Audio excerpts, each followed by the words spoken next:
Bonjour chers élèves et bienvenue dans cette capsule dans laquelle on va aborder le système excréteur.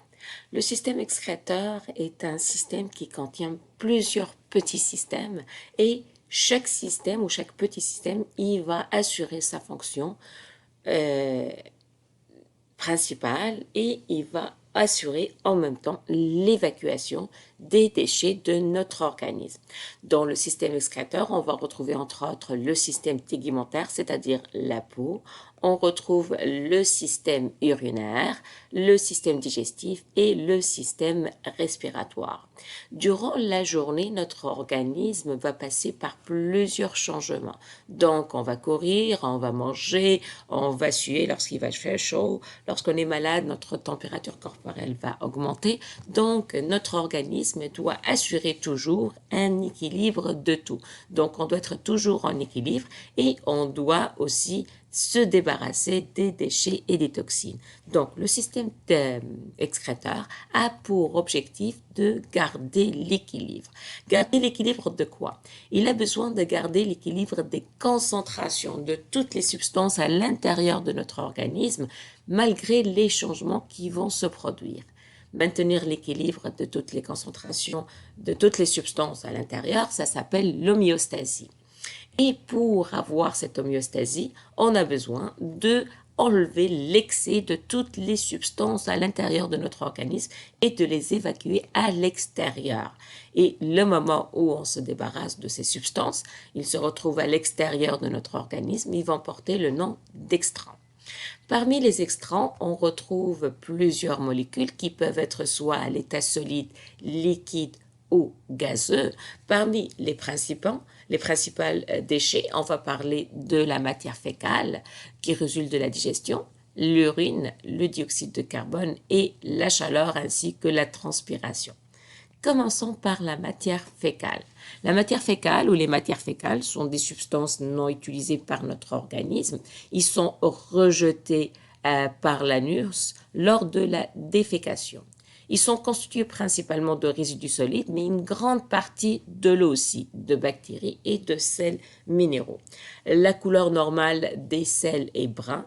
Cette couleur résulte de quoi? Résulte tout simplement par la dégradation du foie, des globules rouges et une synthèse. Donc le foie va dégrader les globules rouges, mais il va fabriquer après la destruction des globules rouges, une molécule et cette molécule va donner une couleur jaune. Mais cette couleur jaune, ce pigment qui va donner cette couleur jaune, lorsqu'il va retourner dans notre intestin grêle et gros intestin, sous l'effet des bactéries, il va se transformer en pigment brun.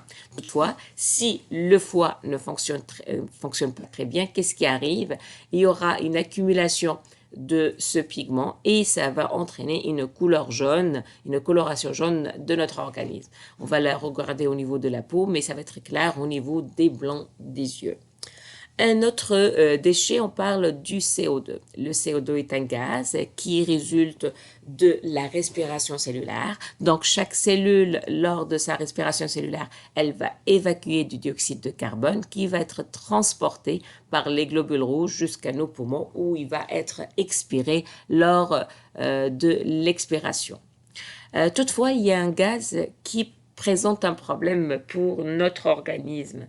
En fait, il a une formule moléculaire qui ressemble au dioxyde de carbone, ça s'appelle le monoxyde de carbone. Et lui, par contre, il s'attache facilement à l'hémoglobine, mais il se détache difficilement. Donc, dès qu'il se colle, le globule rouge ne soit pas libéré rapidement. Ce qui arrive, c'est que le nombre de globules rouges qui emportent l'oxygène va être en baisse et cela entraîne l'asphyxie et parfois la mort de la personne. Troisième déchet, on va parler de la sueur. Généralement, la sueur, elle va être éliminée lorsque la température de notre corps augmente, soit durant une activité physique ou durant généralement lorsqu'il fait chaud ou lorsqu'on est malade. On va éliminer la sueur et la chaleur à travers notre système tegumentaire, c'est-à-dire la peau. Qu'est-ce qu'elle contient cette chaleur, cette sueur, je m'excuse? Elle contient principalement de l'eau, des bases azotées et des sels minéraux et aussi, on peut aussi enlever quelques molécules gazeuses aussi.